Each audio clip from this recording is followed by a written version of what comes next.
Bonjour à tous, bienvenue dans Chine France, le journal, votre émission quotidienne d'information sur Mandarin TV. Tout de suite, les titres de ce journal.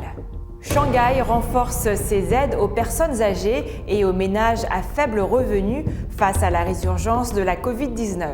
La Chine renforcera également la réglementation de la monnaie virtuelle. Xi'an lance un nouveau service de fret ferroviaire vers l'Europe, offrant de nouvelles opportunités pour les entreprises chinoises et internationales.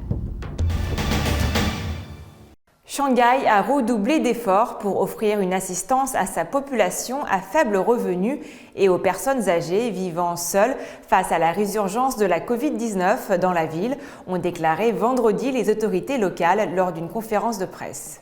Les bénévoles de quartier et les employés des comités résidentiels dans toute la ville ont été mobilisés pour offrir une série de services tels que la livraison de repas et des contacts téléphoniques réguliers aux personnes âgées vivant seules ou temporairement isolées en raison de l'hospitalisation ou de la quarantaine de leurs proches, a indiqué Tiang Rui, directrice du bureau municipal des affaires civiles de Shanghai.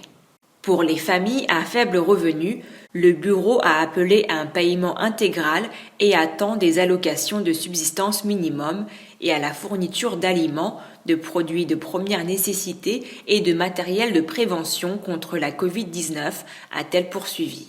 Les personnes en difficulté temporaire en raison de l'épidémie bénéficieront d'aide. Shanghai a signalé jeudi 3200 cas confirmés de Covid-19 transmis localement et 19 872 cas asymptomatiques, a annoncé vendredi la Commission municipale de la santé. Et la Chine intensifiera également la réglementation sur de nouveaux domaines, dont la monnaie virtuelle, une mesure destinée à repousser les risques dans le secteur financier, a déclaré jeudi un responsable de la Banque centrale chinoise. Wen Xinxiang, un responsable de la Banque populaire de Chine, a indiqué lors d'une conférence de presse que la réglementation du secteur financier devenait complexe et ardue car les méthodes de transfert de fonds et les outils des criminels étaient en constante innovation. Il a prévenu que les escrocs pouvaient utiliser la monnaie virtuelle, les banques clandestines et d'autres canaux pour échapper à la surveillance et à l'interception. Il a exhorté les banques commerciales et les établissements de paiement à couper la chaîne de capitaux frauduleux tout en équilibrant la prévention des risques et les services de paiement. Selon lui, les banques commerciales et les organismes de paiement devraient pleinement exploiter les moyens techniques, notamment le big data et l'intelligence artificielle, pour identifier et intercepter les risques avec plus de précision. Xi'an, capitale de la province du Shanxi dans le nord-ouest de la Chine, a lancé mercredi un nouveau service de fret ferroviaire vers l'Europe qui traverse la mer Caspienne et la mer Noire via un transport combiné rail-mer.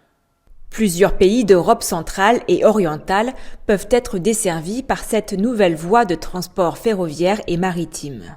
Le premier train de cet itinéraire chargé de matériel sportif, de vêtements et de literie est parti mercredi du terminal international de Xi'an.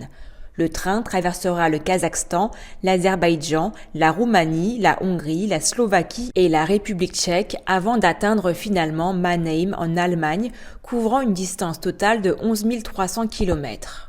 La nouvelle ligne couvre des pays et régions qui étaient rarement desservis par les trains de fret ferroviaire Chine-Europe auparavant, ouvrant de nouveaux marchés aux entreprises chinoises et internationales, a déclaré Yuan Xiaotun, directeur général de Xi'an Free Trade Port Construction and Operation Company, ajoutant que l'itinéraire offre également une nouvelle option de transport pour les entreprises de commerce et de logistique chinoises et internationales. Le nouveau service ferroviaire a amélioré l'efficacité des transports et a réduit les coûts de transport pour les entreprises. Dans la situation actuelle, cela représente une nouvelle opportunité pour notre société de stabiliser ses exportations, a déclaré Tiamin, directeur d'une société de logistique internationale à Xi'an. À l'heure actuelle, Xi'an compte 16 lignes principales de fret ferroviaire vers l'Europe, passant par 45 pays et régions le long de la ceinture et la route. Au cours du premier trimestre de l'année, Xi'an a lancé au total 790 trains de marchandises vers l'Europe. La 131e session de la Foire de l'importation et de l'exportation de Chine, également connue sous le nom de Foire de Canton, se déroulera en ligne du 15 au 24 avril sur le thème « Relier les doubles cycles national et international ».